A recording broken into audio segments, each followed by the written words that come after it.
In the previous videos, we mentioned about the characteristic of title.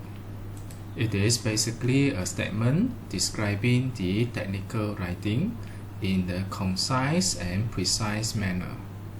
It comprises three main components, which are the purpose, the topic, and the focus. We also mentioned about the common mistakes of constructing a title. In general, the title needs to be simple, effective, optimized, and not to confuse the reader. Therefore, the title needs to be carefully constructed within the limited amounts of words. In these videos, we're going to discuss about several examples of the title to help you understand more in constructing a good title for your research study. In fact, while you are doing your postgraduate study, or if you have gone through any research-related projects, such as your final year project in your bachelor degree, most of the time you will see your examiner reviewing your title, giving comments on your titles, or even posing several questions on basis of your title during your presentations for your research project. This is a typical process, and this is necessary, helping you to polish and optimize your title, eliminating the possible mistakes that can occur at the title. Let us look at this example. You know that when you construct a title, it should clearly reflect the content of your paper. You can consider this as how your examiner will perceive your title, which yourself need to precise it in such a manner while you're constructing the title in order to eliminate the possible mistakes in constructing the title. The title of this research project is Durability of Asphalt Pavement with Natural Rubber as Partial Replacement Material for Bitumen. In fact, in the first glance, the title here looks okay, following a typical format of the title. There are topics and focus of the study. The topic will be the asphalt pavement, and to be more specific, it is referring to the asphalt pavement with the natural rubber as a partial replacement material for bitumen. And the focus, it will be the durability of the asphalt pavement. That means it will be related to the properties of the pavement. Now, if we look at the title here, it looks grammatically correct. It comprises necessary components, and it is specific. All these three criteria are fulfilled. You know that it is specifically referring to the asphalt pavement. However, you will see that it is still not as specific enough. You can refine further in terms of the terminology used, especially when you talk about the natural rubber. It can be more specific, where you can state the species. However, there is also a slight challenge here. The reader might not know this Hevia brasiliensis is a natural rubber. This may defeat the purpose to allow the reader quickly gain the idea of your topic of research. Regarding this matter, there will be two schools of thoughts. You will see some of the examiner who insist you to have this species clearly specified, while some are satisfied with natural rubber. Personally, I am okay with this natural rubber. it goes back to the main purpose of the title, to make it simple and easily comprehensible by the reader. However, somewhere in your thesis, most likely in your abstract and the introductions, or even your methodology, the species must be specified. This is so that the readers knows that what kind of natural rubbers that you are using. And in the field of engineering, the properties of the natural rubber might vary among different species. And then let us look at another term here, stating that the partial replacement of natural rubber for the bitumen. This statement provides you an idea in terms of the methodology, how the rubbers are being incorporated in the asphalt pavement. The term here is partial replacement.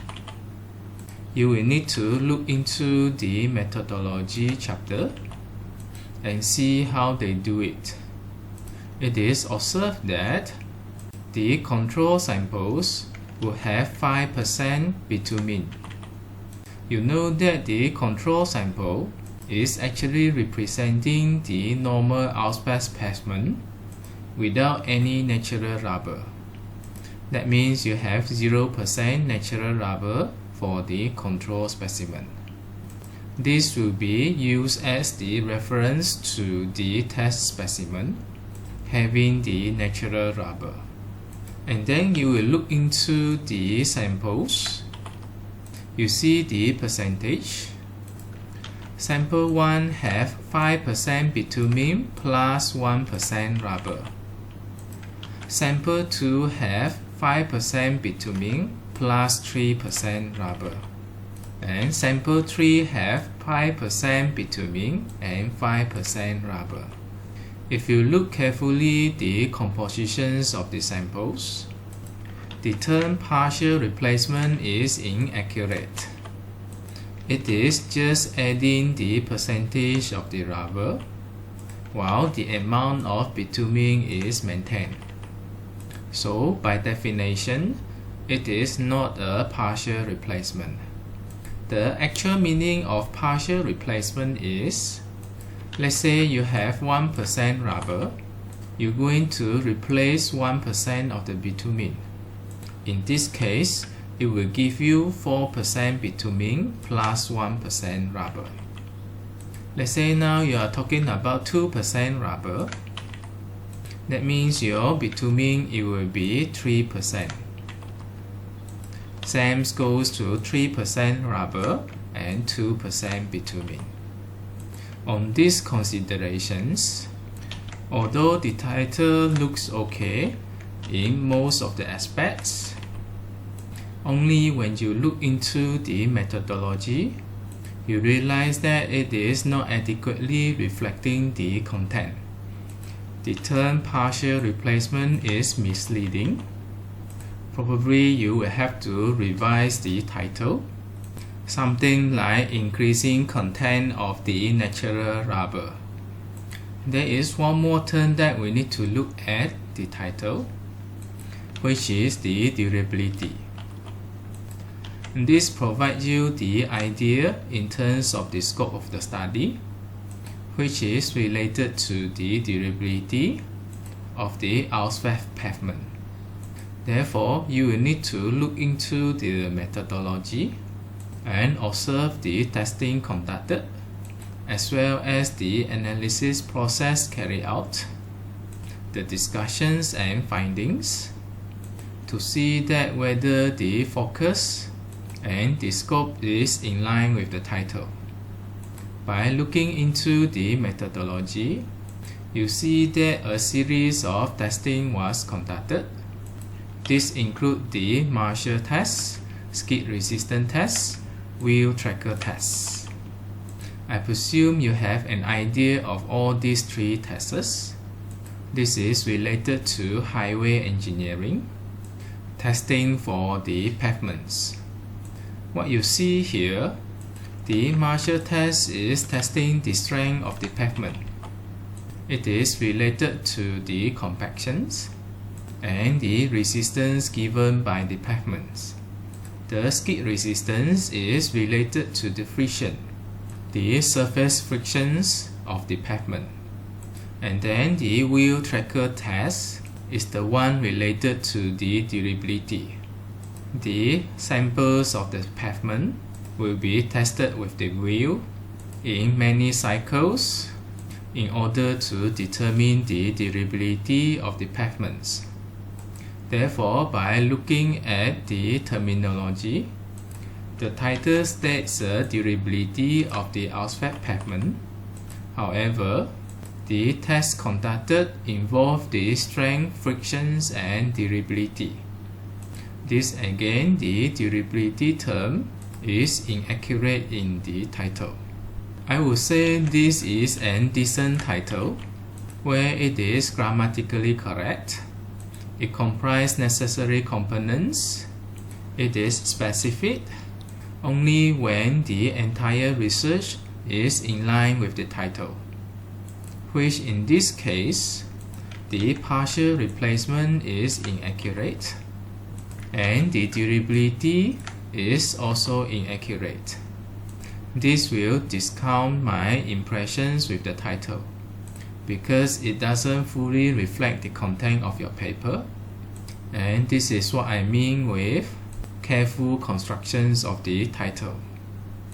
What you have learned so far, based on our analysis of the title here, I guess you have acquired some idea how you intend to construct a title.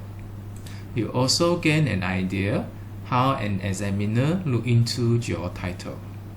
You will see that every term here needs to be properly defined and analyzed, and the usage of the terminology need to be as accurate as possible. One thing that you need to know, constructing a perfect title is challenging. Some may say that it is nearly impossible for you to construct a 100% title. What you can do here is you try your best, to your best ability, construct a good title as accurately reflect the content of your paper as possible. And then you can always spend some time to construct a diagram something like this to further elaborate or to analyze the terminology used in the title. This will help you to construct a decent title until to the stage that you are satisfied. Then leave it to the review of your supervisor and the examiner. It is a learning process in fact. Sometimes we'll overlook something and we should humbly accept any constructive recommendations.